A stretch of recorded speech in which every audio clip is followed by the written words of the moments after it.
Number 4. We're past the midway point on the list of the worst gym leaders, and now, here's number 4. Whitney.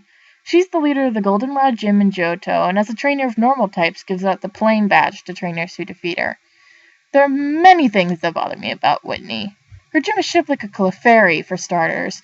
Another thing is that she hasn't even been battling long, and she's already a gym leader, and the fact that when she loses, she throws a big tantrum and refuses to give you the badge until she's calmed down really makes me not like her. Her anime appearance isn't much better. All in all, Whitney is a pretty face with lackluster battling skills who can't even find her way around her own town. But even despite all this, she's not the worst gym leader. Not the worst from Johto either. Number 3. Number 3 on my list is one from the much-criticized 5th generation, a generation which I personally don't hate, and yes, I like the ice cream Pokemon, sue me, but that's beside the point. Number 3 on my list is Iris. For those of you who haven't played the games before, but have seen the anime, yes, that Iris. Now, in white, Iris is the gym leader of the Opalissa Gym and gives out the Legend Badge. In black, this position belongs to Drayden, her mentor and trainer.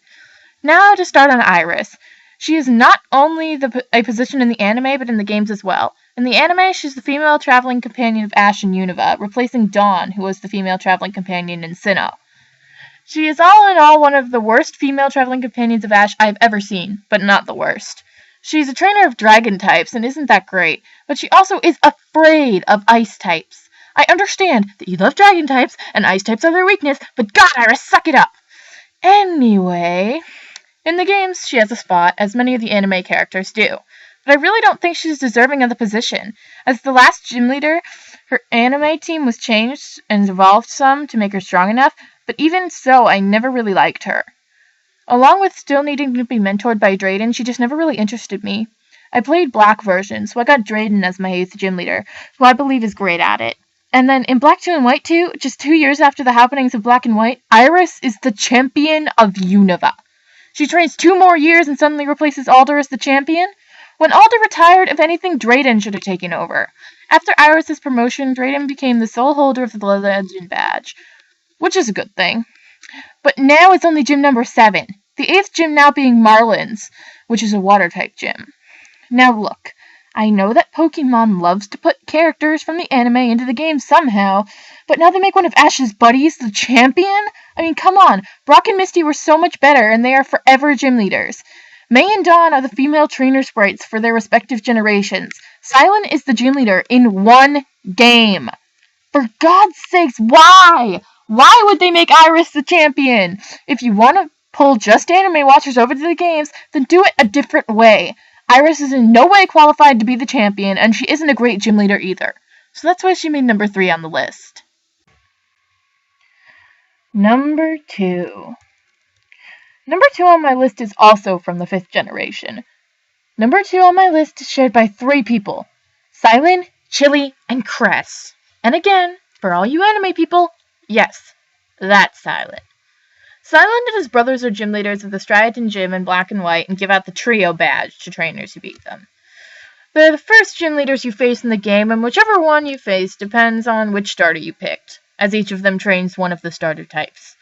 Chili Fire, Silent Grass, and Cress Water. So if you picked Snivy as a starter, you get to fight Chili, Tepig Cress, Oshawott Silent. Now in the games, I don't really like Silent and his brothers all that much.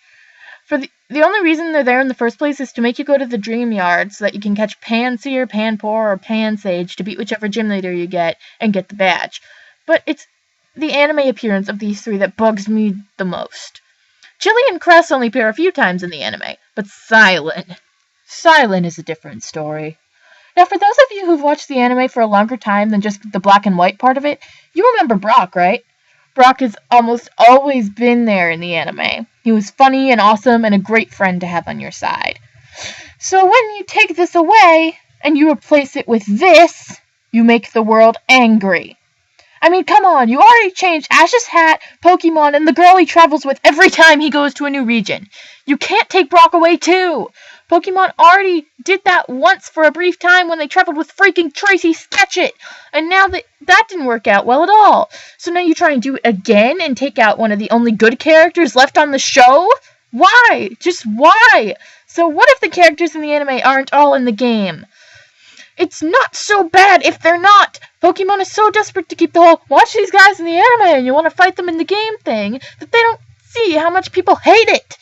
Even the new people to the franchise don't like it after a little while once they go back and see what a good girl character looks like Misty and May. So now they even replaced the guy traveling companion with a much less interesting, stupid character-treated green-haired one. Really, Pokemon? Really? But anyway, I guess Pokemon has some hint that we don't like Silent because he and his brothers retired from being gym leaders in Black Tube and White Tube, supposedly to train. But they still are gym leaders in the gym leaders tournaments. So all in all, Silent and his brothers are gym leaders that I honestly cannot stand, mainly Silent, whose horribleness brings down his brothers as well, which lands them all at number 2 on my list. Number 1. And now we finally reached number 1 on my list of the worst gym leaders. Now before I tell you guys who number 1 is, I'd just like to say that I know I've gotten a little ranty towards the end of this list, and I'd also like to remind all of you that this is all just my opinion, and honestly I don't hate that many gym leaders, so number 10 and number 9 on my list I don't even really not like that much. So now I give you my number 1 worst gym leader. My number 1 worst gym leader is Bugsy! Bugsy is the leader of the Azalea Gym and hands out the Hive badge after you've beaten him. He, like Burke, is a trainer of bug types. Now, why do I hate this gym leader so much? So much that he's pushed above Iris and the trio of Silent and Brothers? Well, let's go down the list. He's the second gym leader in the Generation 2 games, which makes him not very strong, but quite annoying. He also is a trainer of bug types, most of which I really don't like. I do, however, like some bug types a lot, like Scizor and even Beedrill. But besides that, I always found Bugsy to be just plain weird. With purple hair and not looking old enough to even train Pokemon in the first place, much less be a gym leader, I have no idea how he got the position. And all he's really good for is the move Fury Cutter and being a walking bug-type encyclopedia. So that's why Bugsy made it all the way to number 1 on my list. So, thanks everyone for watching this top 10 list. I hope you liked it, and I plan to do more really soon. And I'm sorry it's in 2 parts, but if I kept it as 1, it wouldn't let me post it because it'd be like 17 minutes. I also have a show called Poke Talk where I've been doing X and Y news. Link to the latest episode will be in the description, but I haven't done one in a while. So there's a lot more news for me to talk about that I haven't yet. Comment, rate, and subscribe, and I'll see you all next time. Bye.